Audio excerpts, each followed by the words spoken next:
안녕하세요. 동치 이탈리아의 다시 보고 싶은 영화 107. 1947년 앙리 조르주 클루조 감독의 오르페브르의 부두 제3부 시작하겠습니다. 제가 2부에서 본격적인 영화로 들어갔는데요. 거의 영화에서 한 10 몇 분 분량을 제가 35분 정도로 만들었습니다. 그 이유는 이 영화가 단순한 필름 누아르 영화가 아니기 때문입니다. 처음에 그 10 몇 분 동안 앙리 조르주 클루조 감독은 인물의 디테일에 어마어마하게 신경을 쓴 게 보여요. 저 입장이지만. 그런 부분을 정확하게 이해한 다음에 이 영화의 진전으로 갈 때 진정한 느낌의 영화를 볼 수 있을 것 같아서입니다. 수지 들레르, 여기에 여주인공인 가수이자 성공하고 싶은 욕망을 가진 제니 라모르, 질투심이 어마어마하고 그녀의 옆에 붙어서 항상 반주를 하는 모리스 남편, 그리고 그들과 아주 친한 관계를 유지하고 있는 사진 작가 도라, 그리고 마지막 인물이 바로 이 시선을 두고 있는 브린용입니다. 아주 경멸적인 시선을 두고 있는데요. 이 브린용이라는 인물은 엄청난 자산가면서 제니를 성공시켜 줄 수 있는 그런 위치에 있는 사람이죠. 영화 제작자이기도 하니까요. 그 제니는 영화 배우까지 이제 되고 싶어 하는 거고요. 지금 그 2부의 마지막 장면이거든요. 매번 이 사진관에 오는 거죠. 젊은 그 모델들을 데리고 와서 누드 사진을 찍게 하고 그걸 감상하는 그런 취미를 가지고 있습니다. 아주 도라는 이 불인용을 경멸하고요. 근데 불인용이 이렇게 얘기하는 거죠. 아니, 당신이 나를 어떻게 생각하는지 나는 모르겠지만 나는 나에 대해서 스스로 즐거움을 주기 위해서 모든 노력을 다하는데 나의 즐거움은 다른 사람들이 마네나 피카소 그림 보는 거하고 비슷한 거야. 그렇지만 그거보다 훨씬 더 흥미롭잖아 하면서 이런 기묘한 표정을 하는 거거든요. 이제 인물에 대해서 설정은 다 끝났습니다. 이제는 본격적인 무언가의 소용돌이로 들어가야 되겠죠. 그리고 그 소용돌이 안에서는 사건이 벌어질 겁니다. 이 영화가 1시간 한 30분이 조금 넘는 영화인데 마지막 인물은 이제 주인공인 형사 앙뚜안을 맡고 있는 루이 주베죠. 루이 주베의 등장은 거의 40분대에 등장을 합니다. 그러니까 이 영화가 얼마나 그 필름 누아르를 좀 벗어난 필름 누아르라고 할 수 있는 게, 만약에 이 영화가 진정 그 사건에 관심을 갖고 있는 그런 영화라면 영화 도입에 5분, 길어봐야 15분 안에 뭔가 사건이 나오고 그때부터 영화가 형사를 등장을 시키고 그렇게 진행을 했어야 해요. 그런데 영화의 절반에 해당하는 부분에서 등장을 한다. 그리고 그 안에서 아주 미묘하게 인물들이 설정이 된다. 겉으로 보이는 그 필름 누아르 안에 다른 얘기를 조르주 클루조 감독은 하고 싶었던 겁니다. 그리고 여기에 등장하는 다양한 인물들이 있고 그 순간순간에 대화들이 있어요. 그 대화들 안에서 엄청나게 냉소적이면서 이 시대의 현실을 반영하는 그런 뉘앙스의 대사가 엄청 많이 나옵니다. 그거는 늘 반어적인 느낌으로 많이 등장을 해요. 그래서 이런 영화에서의 세세한 그 언어적인 뉘앙스가 되게 중요하기 때문에 그런 부분을 또 제가 나름대로 디테일하게 정리하면서 이 영화를 끌어가도록 하겠습니다.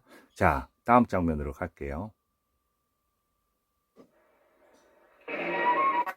그래서 바로 이렇게 빙글빙글 돌면서 우리를 현기증 나게 하는 그런 장면으로 도입을 시키는 거예요. 공연장의 그 무대의 장면이겠죠.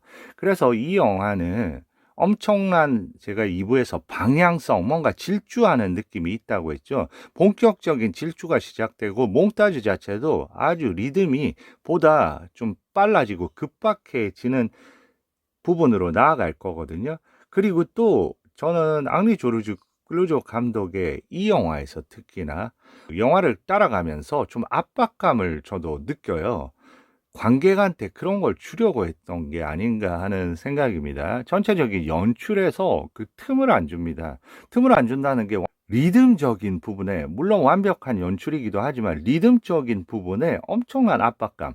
그러니까 음악이라든지 그 사람들의 대화라든지 대화의 톤이라든지 그 동선이라든지 이런 부분을 통해서 정신없게 만들면서 엄청나게 그 사건에 우리를 빨려들게 하는 그런 압박감을 계속 가중을 시키는 방식으로 연출이 된다.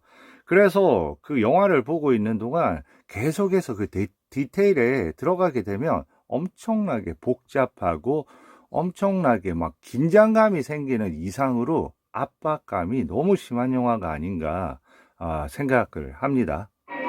그래서 이렇게 빙글빙글 돌고요. 또 릴렉스한 부분을 또 이렇게 보여줍니다. 이게 영화의 두 축인 것 같아요.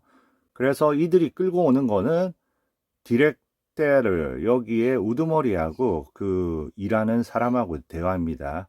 요새 제니가 왜 이렇게 늦어? 매번 이렇게 지각을 하게 둘 수는 없잖아. 뭔가 조치를 취해야 될 것 같아.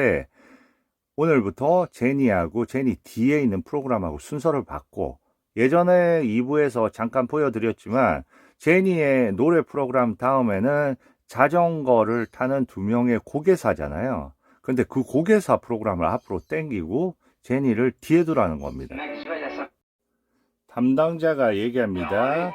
제니가 가만히 있지 않고 불평이 엄청 심할 텐데 안 돼. 이번에 단호하게 할 거야. 이틀 밤이나 지각이라고 이렇게 얘기하는 장면입니다. 지금 상황이 좀 심각해진 거죠. 그러면 이제 바로 장면은 넘어가서 모리스가 제니를 추궁하는 겁니다. 도대체 왜 이렇게 지각하고 이렇게 늦게 다니냐고 질투심이 또 폭발을 하기 시작하는데요. 이 지금 장면부터 제가 말씀드린 그 압박감이 엄청나게 오는 연출이 시작된 것 같아요. 벌써 장면을 한번 볼까요? 저 지금 담당자 뒤에 무대를 컨트롤하는 여러 가지 그 스위치들, 그리고 앞에 둘, 그리고 왼쪽에 보면 저 거울을 통해서 또 다양한 사람들이 끼어들고 이 사람들의 또 뒷모습도 비춰지고요. 또 한편에 왼쪽에는 좀 전에 춤을 추던 그 여인의 뒷모습이 보입니다. 전체적으로 너무나 복잡하고 압박하는 그런 구도입니다. 아주 빈틈 자체가 없어요. 꽉 들어막혀 있습니다. 그런데 그 다음에 제니를 추궁하는 모리스의 장면에서도 마찬가지로 거울이 등장하고요. 둘이서 이렇게 싸우는 것보다 그 안에 거울로 비춰진 둘의 모습까지 합하면 4명이 되는 거잖아요. 그러면 상황의 복잡성이 훨씬 가중됩니다. 그리고 그 다음에 계속해서 연결을 하면서 둘이 대화를 하게 되는데 그때도 뒤에 많은 사람들이 끼어들어요. 그러면서 혼란스럽게 만들고 이미 대사 자체도 엄청 혼란스럽고 텐션이 고조되어 있는 이런 상태에서 그런 장면들 안에 복잡성까지 같이 끼어들면서 혼돈의 상황을 극대화시킵니다. 또 하나의 제가 이 영화를 보면서 너무나 중요하게 인식이 되는 사실은 영화 도입의 부분 들어가서 생각을 해보면요. 두 명의 여인이 우리를 이끕니다. 그 두 명은 이제 성공을 위해서 레오파르디 음악원을 찾아가는 거잖아요. 그때 계단을 올라가고 그리고 모리스가 시선을 통해서 질투하고 있는 그 두 명의 당사자, 자기의 부인 제니 라모르와 그 옆에 레오파르디, 그리고 나서 계속해서 카메라가 시선 동선에서 움직임을 가져갑니다. 그러면서 장면이 전환을 하는 건데요. 마치 하나의 움직임이 이 영화 코미디 뮤지컬 같은 느낌도 적지 않아요. 지금 이 부분에서도 마찬가지입니다. 이렇게 복잡하고 너무나 그 정신이 없는 이런 상황에서 계속해서 두 명의 당사자가 그걸 끌어갑니다. 지금 이 장면에 처음 등장했을 때 여인하고 남자하고 무용수 둘이서 춤을 추면서 이 뒤에 공간으로 들어왔고요. 그 다음에 바로 또 두 명의 콤비입니다. 이 디렉터르하고 여기 현장 감독자하고 대화를 하고요. 그 다음에 제니 라무르하고 모리스로 이렇게 이어지겠죠. 그리고 그 제니 라무르 모리스가 이러한 복잡한 상황 안에서 대화를 통해서 계속해서 그 포지션과 장소를 바꾸면서 움직여 갑니다. 그리고 나중에 둘이서 집으로 가는 거거든요. 이 동선 역시 하나의 마치 안무처럼 그렇게 움직입니다. 그래서 이런 부분들은 어떻게 생각하면 인생의 안무 같은 거고요. 중간중간에 또 제니 라무르가 가수니까 동작과 더불어 노래를 부르겠죠. 그것도 일종의 공연 안의 공연인 거죠. 영화 속의 또 공연인데요. 저는 상당히 흥미로운 부분이 이 전체의 이 영화 안에서 일상적인 움직임조차도 하나의 코레오그래피, 안무처럼 움직이는 가운데 제니의 또 안무. 저는 이런 생각이 들어요. 그 실질적인 공연하고 그리고 여기에서 일상의 삶이 보여주는 그런 안무하고 나중에 그런 부분을 구분을 할 수가 없게 됩니다. 그 동선의 그 연결을 통해서.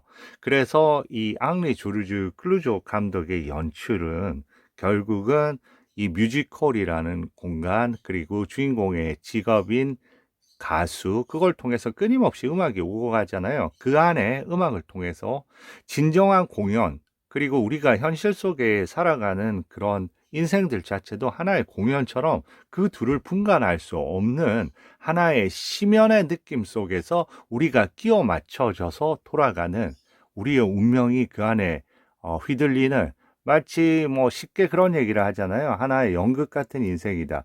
말 그대로 인생 자체가 하나의 운명의 꼬리 속에서 들어갈 때 그걸 우리 자신도 인식하지 못하는 상태에서 마치 하나의 연극처럼 우리가 빨려 들어가 있는 거. 어느 순간에 우리가 그 안에 배우가 돼 있는 그런 느낌들을 자연스럽게 이 영화를 통해서 보여주고 있지 않나 하는 생각입니다.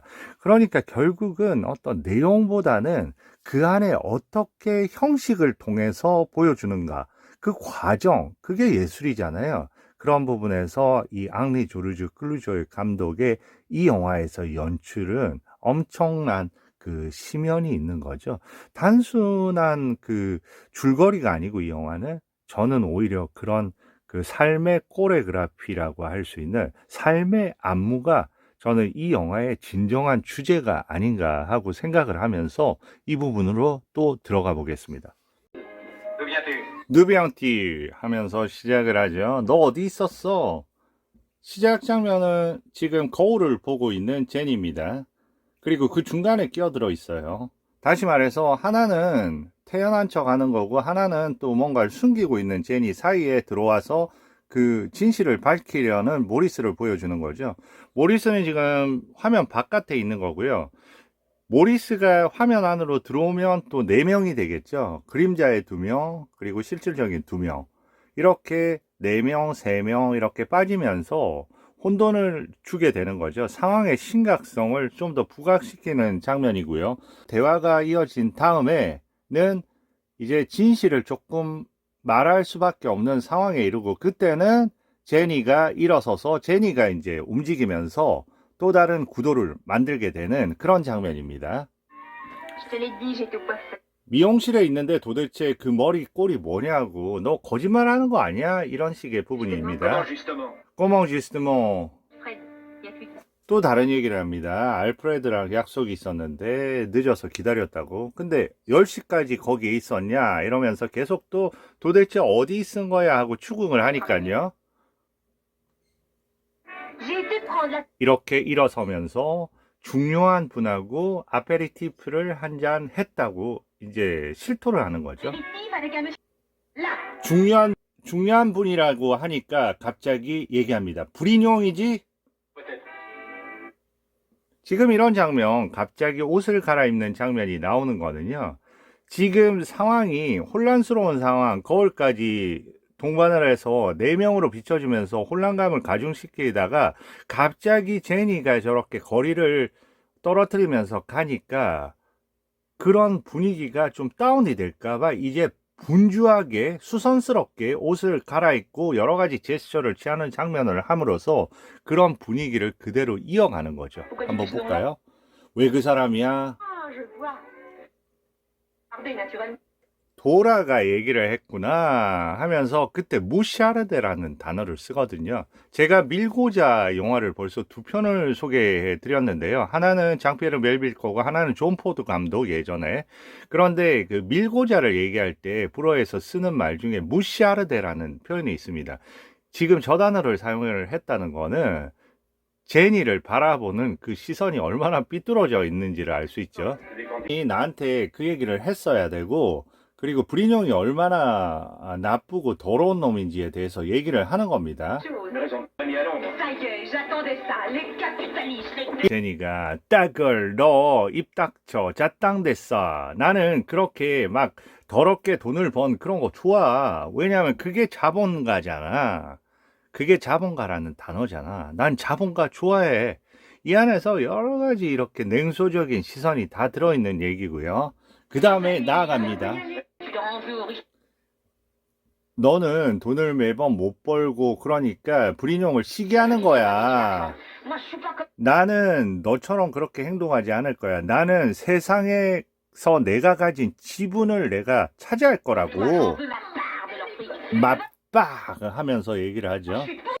여기 여러 사람이 등장하고 그 대화하는 중간에 이렇게 들락날락 하면서 전체 분위기를 산만하고 복잡한 상태로 만드는 가운데 그런 대화가 지속이 돼서 그 대화를 듣는 특히나 모리스의 텐션은 점점 올라갈 수밖에 없는 거죠.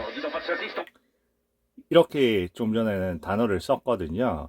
나는 주시 뿔라 호아이오떼 이런 표현이 여기는 자막에는 안 됐는데요. 나는 황씨를 위해서 태어난 여자야. 그랬더니 아니 당신 아버지 노동자 출신이잖아. 그래서 뭐 어쨌다고 루이 15세의 그 애처 뽕빠드르 보이처럼 나 될 거라고 등을 지고 저렇게 나가는 장면입니다. 그런데 여기서 이제 나가죠. 그런데 나가는 장면에서 이렇게 다시 우리 쪽으로 들어오는 장면으로 바뀌는 거죠. 벌써 집으로 들어오는 장면을 이렇게 표현한 겁니다. 아주 에픽가시티, 너무나 효과적인 연출임과 동시에 두 면을 보여주는 거죠. 하나는 여전히 왼쪽에 좀 전에 그 조명이 있던 그 방이 보여지는 거고요. 하나는 어두컴컴한 지금 집으로 들어오는 겁니다. 정반대의 그런 분위기적인 상황을 보여주는 거죠. 집으로 들어올 때 어떻게 태도가 또 바뀔까요? 아, 우리 이렇게 싸우면 안 되지. 미안해. 나 브린용 다시는 안 만날게. 그러면서 갑자기 알았어. 이렇게 가는 분위기에서 내일 계약 얘기를 꺼냅니다. 계약만 마무리하면 다시 안 볼게. 계단을 올라가면서 이 계약만 끝나면 나는 오바 브리뇽하고 안녕하고 다시는 안 볼 수 있다. 그때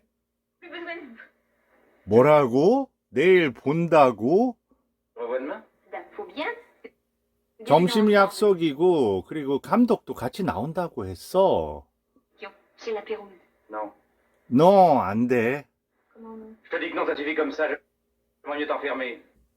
안 돼. 너 거기 갈 거면 나 집에서 너 감금시킬 거야. 이렇게 얘기하는 거거든요. 좋아, 알았어. 아니, 그게 사업상의 그런 약속이라면 왜 나한테는 초대를 안 해?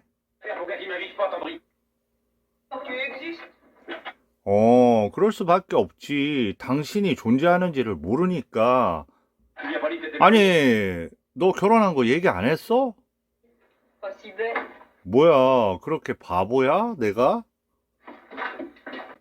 들어갑니다. 그리고 이 장면에서 갑자기 또 다음 날이 벌써 된 거예요. 브린용을 만나러 가는 준비하는 그런 과정입니다. 이런 연출이 엄청나게 급박하게 빠르게 몽타지가 된다는 게 바로 이런 장면에서예요. 그리고 또 얘기합니다. 나 너 하고 같이 가서 인사를 할 거라 그러니까요. 그리고 너가 얘기한 대로 이건 그로테스크 기묘한 상황이 아니야. 브린용이 잘못 교육을 받은 거야. 말엘러베 이런 부분도 이 영화에서 단어 하나하나를 같이 쓰면서 이중적인 의미로 받아치는 거거든요. 예전에 기억나세요? 그 디렉테르가 뭘 전해주러 왔다가 등을 보이면서 가는 모리스한테 부르주아 아들이잖아. 잘못 교육을 받았어. 그때도 말엘러베거든요. 그런데 지금 이제 역으로 이렇게 얘기하는데 사실 브리뇽에 대해서 얘기를 하는 거잖아요. 말엘러베. 저런 부분이 너무 우스운 게 여기서 브리뇽에 대해서도 그는 부르주아 출신이잖아. 이런 얘기를 하거든요. 그러니까 말엘러베, 잘못 교육받은 사람이 잘못 또 교육받았다고 부르주아에 대해서 얘기하면서 브리뇽을 얘기하는 이 장면 아주 그 복합적인 뉘앙스를 가지면서 재밌는 부분입니다. 알았어. 너가 그걸 원한다며 이런 얘기예요. 나 지금 전화할 거야. 너가 이겼어. 그런데 여전히 너 우리 얘기는 끝나지 않았어. 얘기합니다. 너 그까지 데려다 주면 되잖아. 아니야, 이제 끝났어. 너가 나 이 비즈니스에 끼어드는 거 그거 이미 끝난 거야. 이 다음 부분 너무 재밌습니다. 이제 레스토랑에다가 못 간다고 얘기를 하려는 장면인데요. 같이 그 수화기를 들었어요, 모리스가. 라페루즈. 근데 막 그 수화기를 끊기를 바라고요. 그리고 막 손을 칩니다, 저렇게. 그리고 막 손을 비틀고요. 다 들었어요.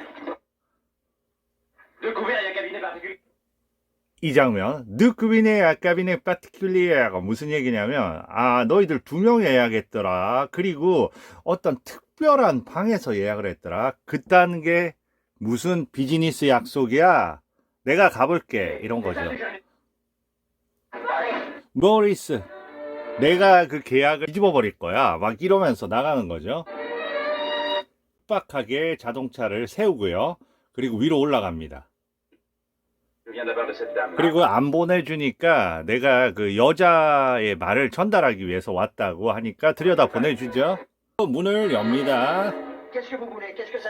Qu'est-ce que vous voulez? Qu'est-ce que ça signifie? 너 당신 나한테 뭘 원하는 거야? 이게 무슨 의미야? 나는 제니 라무르의 남편이라고 하면서 막 이제 서로 화를 내고 있습니다. 보디가드를 부르는 거죠. 다시 한번 내 부인 옆에서 얼쩡거리면 너 죽여버릴 거야 하는 그런 얘기예요. 그리고 나갑니다. 그때 제니가 또 오는 겁니다. 내가 다 끝내버렸어. 이미 다 끝났는데 가봐? 이런 얘기고요. 나 절대 너 용서 못해. 그리고 이제 차에 탑니다. 그리고 그 안에서도 계속 격정적인 대화가 이어지는 거예요. 너가 아주 강하다고 생각하지? 나는 브리뇽을 다시 볼 거야. 그러면 너희 둘이 다 죽여버릴 거야. 당신 바보같이 행동하지 마. 그러면 당신 금방 잡힐 거야. 나는 알리바이가 있어. 당신같이 어설픈 사람이 무슨 그놈의 알리바이야. 사람들이 너 목 잘라버릴 거야. 강력하게 얘기합니다. 그 말 그대로 잘라버리는 옹쿠프 라떼시라고 하니까 교수형을 넘어서서 아예 목을 잘라버린다고 하는 강력한 표현이에요. 디서가 트칼 꽁똥뜨 목 잘리면 당신 너무 행복해 할 것 같군 하고 끝내는 장면입니다. 지금까지의 장면 다시 한번 연결해서 설명드려 볼까요? 처음에 어디 갔었어? 미용실 갔었어. 그런데 그게 거짓말인 줄 알고 계속해서 어디 갔었어 물어보니까 아주 중요한 남자를 만나서 아페리티프를 했다고 해요. 그러자 바로 브리뇽이라고 얘기하니까 누가 얘기했어? 하면서 막 빈정거리죠. 그리고 나서 이제 그 무대로 장소를 옷을 다 입은 상태고요. 옷을 다 갈아입은 다음에 무대 뒤에서 계속해서 그 언쟁을 이어가는 거예요. 근데 그 언쟁의 동선이 계속 오른쪽으로 움직이면서 그때 뒤에는 사람들이 들락날락거리고 계속 끼어들고 하는 장면을 통해서 복잡성을 더하고요. 그리고 마지막에 오른쪽으로 방향으로 빠져나가는 듯 하면서 우리 무대, 우리 앞으로 다시 걸어 나오면서 집으로 돌아오는 골목을, 돌아오는 길을 동시에 배치시킵니다. 그리고 나서 바로 장면이 또 전환이 돼서 그 다음날 아침에 준비해서 브린용을 만나러 가는 장면으로 바로 이어지고요. 그 다음에 또 그 안에서 사건이 터져서 브린용을 직접 만나러 가려는 모리스가 자동차를 타고 가고요. 그리고 계단을 올라서 또 브린용한테 경고를 하고요. 다시 내려와서 또 차로 이동을 하고 엄청나게 그 움직임이 이어집니다. 그 안에서 대화 자체도 엄청난 속도로 막 그 이야기를 해요. 정말로 몇 번을 들어야 이해할 정도로 그렇게 빠른 템포로 대사를 이어갑니다. 그런데 둘의 대사도 하나의 음악 같아요. 지금 그 수지 들레르의 목소리는 되게 가벼우면서도 어쩔 때는 아주 폭발할 때는 격정적으로 바뀝니다. 그리고 모리스의 목소리 역시 베르나르 브리에죠.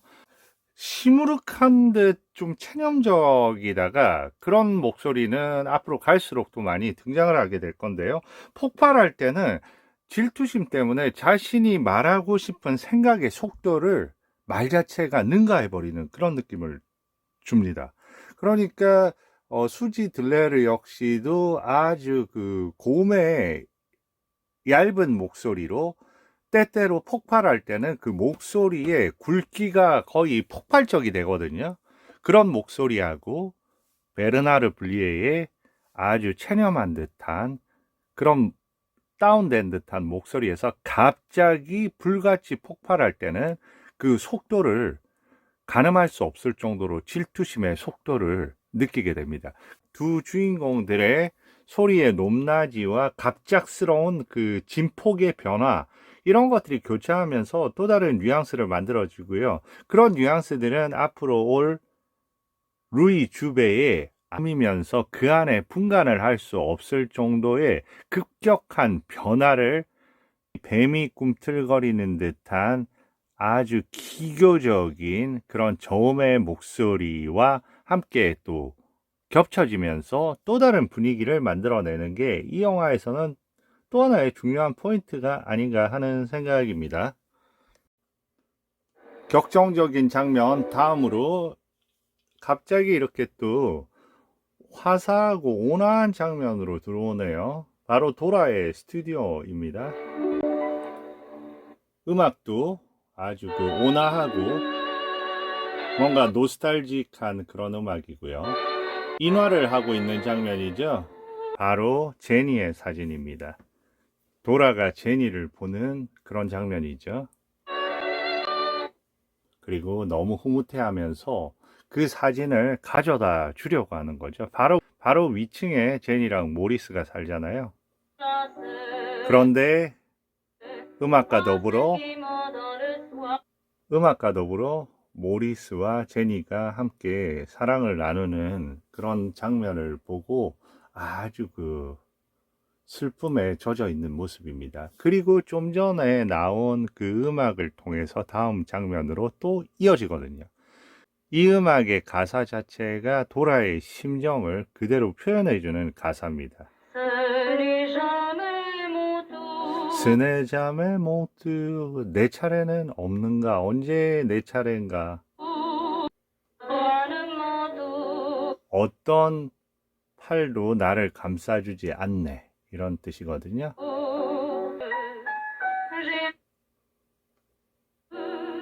좀 전에 제베더 나무, 그러니까 난 여전히 사랑을 꿈꾼다. 사랑을 꿈꾸지만 그게 이루어지지 않는 여자의 느낌을 계속 노래하고 있고요.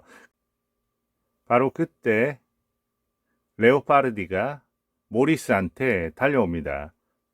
그만하고 지금 제니한테 전화가 왔는데 할머니가 아파서 제니가 오늘 할머니 집에 가서 하루 자고 올지도 모른대. 내가 여기 있다는 말을 했어?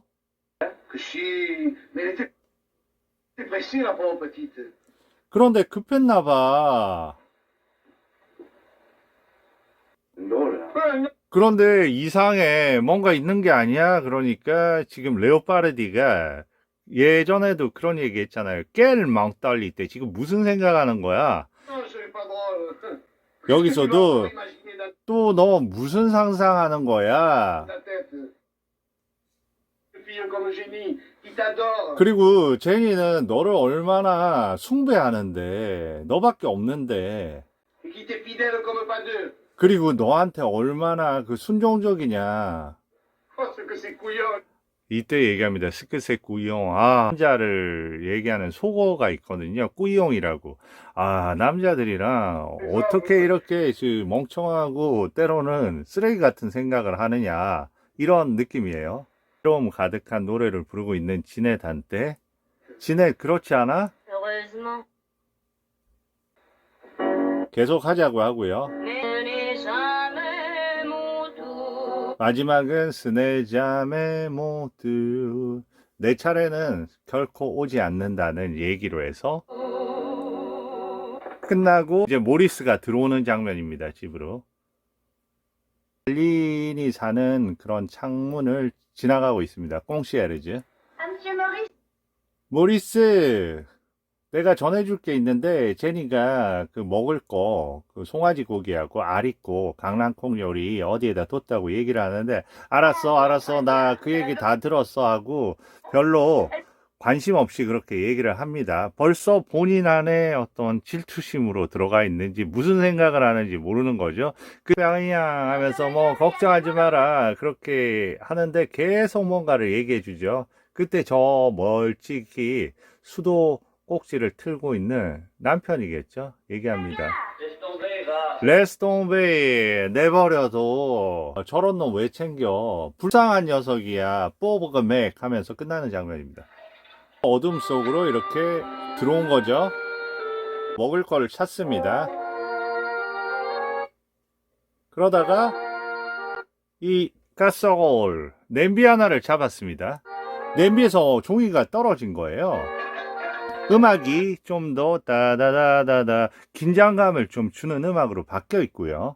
뭔가 불길한 징조를 여기 이제 빌라 생 마르소라고 적혀 있는 거죠. 갑자기 빌라 생 마르소 찾아봅니다. 명함집을. 빌라 생 마르소는 바로 브리뇽의 집이었던 거죠. 뭔가 느낌이 오는 거죠. 할머니가 아파서 갔다고 하니까 전화로 확인해 보려고 하는 거죠. Ici Turbigo 53-68. 아주 그 급박해지고요. 목소리가 점점 그 신경질적이 됩니다. C'est pas possible. 아니 말이 안 돼. 거기 사람이 있을 거라고. Il y a quelqu'un de malade en voiture. Bon, bon. 그리고 봉봉 체념을 하고요. Je rappellerai, merci. 그리고 이 부분 망상에 젖어 들어가는 부분인데 이렇게 피아노로 표현을 하는데 이 부분 되게 그 섬세한 부분이라고 생각합니다. 그리고 갑자기 장을 뒤집니다. 음악이 격렬해지고요. 총을 꺼냈습니다. 자, 여기서에서 3부를 끝내도록 하겠습니다. 감사합니다.